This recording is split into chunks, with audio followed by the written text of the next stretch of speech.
So I was born September the 18th, 1973. So hip hop is literally all I know. A month and a week after hip hop's recognized birthday, right?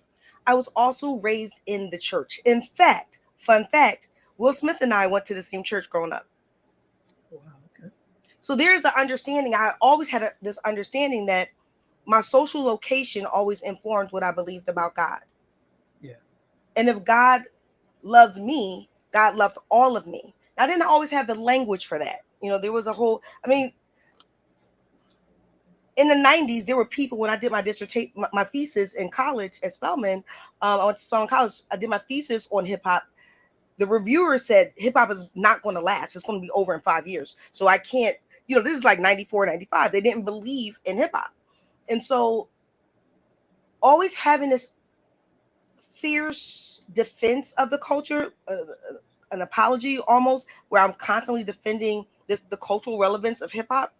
Um, it helped me when I entered into seminary.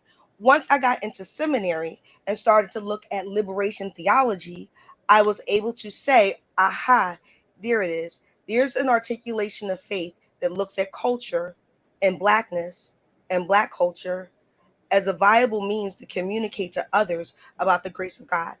And once I embraced it and started moving forward, and of course, there were other people doing this type of work. You had Michael Eric Dyson doing this type of work, the Reverend Michael Eric Dyson, and so many other preachers who came out of the same culture and by the 2000s had the freedom to kind of talk about, don't push me till I'm close to the edge, like use hip hop lyrics in their sermons. It's interesting. I remember being 16 and hearing Reverend Freddy Haynes, who's Friendship West in Dallas, at the Urban League conference, and he started rapping in the middle. And this is like 91, and he was an older guy. But I said, God is listening to me, and God does care about me.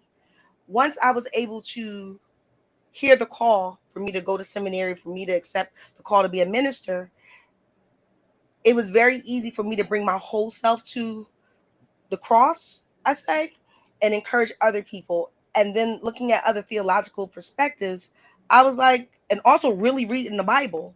Everything the rappers and the people that I look at in hip hop, you can find something similar inside the Bible, like from murder to but also great things. So we often look at hip hop as this really negative space, but Chuck D says it's the CNN of the streets, and so the church is supposed to be the CNN of the street. Also, the church is supposed to represent the needs of the everyday person for the Black community in particular, and so it just was a natural kind of like fit for me.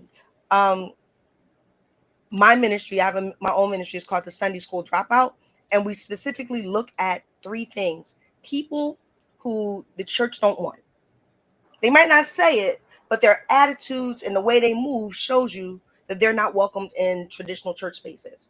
It's also for people who feel like God is bigger than religion.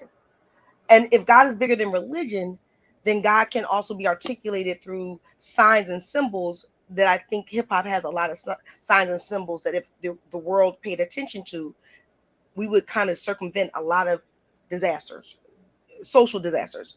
And then it's also for people who've experienced church hurt. Church hurt is a very real thing because so often you had to fit into a box to be into this idea of what the church is. Um, and so many people have pushed past that. I loved when Run-D.M.C came out with Down with the King. Game changer. I cross the cross movement, game changer. Salt on Stomp, game changer. And so those steps helped me to be able to validate my ministry.